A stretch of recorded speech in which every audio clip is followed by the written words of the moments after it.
Paper Mario is my favorite trilogy with 3 games that had 3 releases. Paper Mario or Mario Story in Japan released for the N64 in 2000 to both critical and commercial success despite its late release on the N64. It did rather well, spawning 2 sequels, Thousand Year Door and Super Paper Mario. Thousand Year Door being the 12th best-selling game on the GameCube. The game was originally a sequel for Mario RPG on the SNES, but after Square dumped them for Sony the same way Nintendo dumped Sony for Philips, the middle school level drama led them to needing to make Paper Mario both unique and by themselves, instead of having Square do it, which led to the game's more unique art style. The game served as a bit of a blueprint, with it creating conventions that would be used for the rest of the series. The game functions around a tried and tested gameplay loop. You meet someone, you do something for them, they decide to follow you, and then they don't see their friends or family for however long it takes for you to complete the game.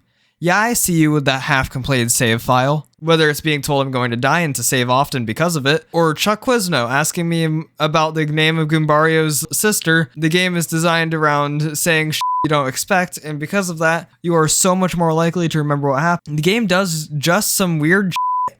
For example, I can point to Moustafa.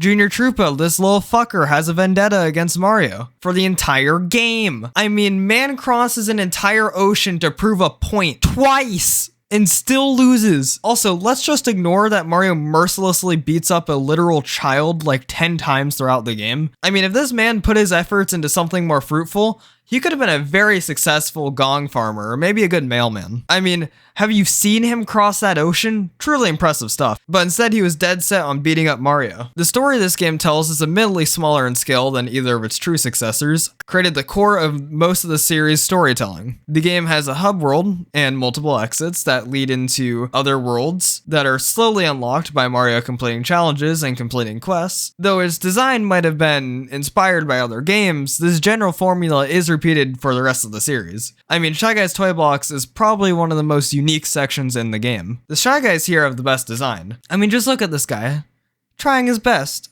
How could I kill him? Well, I mean, a good super jump will have to do. I mean, I would never. The characters in this all have their own cute little idle animations or little details like tripping over themselves. It makes them so much more alive instead of other games of its era from the many 2 alternatives on the N64. It makes them feel so much more alive. There really is nothing like the series other than fan-made projects like Bug Fables. That being said, the way characters are developed is what makes them so unique. Instead of keeping a more realistic look, the game's paper aesthetic served not only to keep away Square's cease and assist, but to further show this is a Mario story. It's a story book, because that's what its name is in Japan. It was only Paper Mario out here, before the game became this. This art direction was a good choice. It makes it hold up better than this, or God forgive this. It also served to make the sometimes grim plot still get an E rating. I mean, it's not as bad as the rest of the trilogy. It's unique and wild and wacky off-road fun of an art style led to the paper curses you get in its successor. The badge mechanic exclusive to it and its immediate sequel is like if you took a tech tree and you removed the tree. Now Mario has tons of unique abilities at his disposal to use at any point you want, to one-tap any enemy in the game, and have all the badge points, not a damn health upgrade in sight. If you can't get past the fucking desert temple at 5 HP, like goddammit, I thought I softlocked here because of that. The badges probably even work better than skill trees in almost any way because you can create whatever combo you want, not the developer. If I want a glass cannon build, actually I don't think I do. You can do whatever you want, and this allows for interesting builds you never actually were able to make with more traditional tech trees. An often critique of this game is its puzzles. For the first half of the game, it might as well be swap your partner for whatever partner you just got and use their ability, and if it doesn't work, just work your way backwards. Though it does get better as the game goes on, these still can be usually solved by that. How did it get improved in its sequels? It did. By a lot, actually. Then there's partners, as they go hand in hand with puzzles. Partners in this game are the primary drivers of puzzles, but they also have probably the least motivation of any game to leave their families. I mean, this dude had a girlfriend and family and was like, yep, fuck it, huff puff and why not? Bo just wants adventure and leaves her butler to take care of the mansion. Also, I'm gonna be honest for a second. Can we talk about how sad of an existence being a butler as a ghost must be? That dude might as well be in indentured servitude for eternity. As for how the later entries improved upon the game, Thousand Year Door more or less has a 1-to-1 conversion for every member of the cast. Let's play, which are effectively the same. Working title.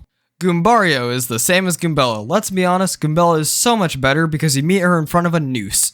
Koops and Kooper are both similar in name, and they again might as well be the same person. Koops, though, has a social life evidenced by his girlfriend. Bobray is depressed and Bobbette is more cheery. However, they might as well be the same character again. Though getting Bobray later on means less destroyable laws all over the game, so pretty good change overall. Miss Mouse and Watt. Miss Mouse is optional and I forgot to get her on my most recent playthrough, and most likely requires you to look up how to get her. Vivian and Bo both kind of have the most reason, or at least Vivian does. She gets shut out of an actually abusive relationship, and honestly, good on Nintendo for that one genuinely positive messaging. Bo is kind of the opposite in that she is, in a way, an anti-hero. Not really wanting to help, but more wanting to cause mischief, but mostly just to have adventure. There's a fourth Paper Mario game behind me, isn't there?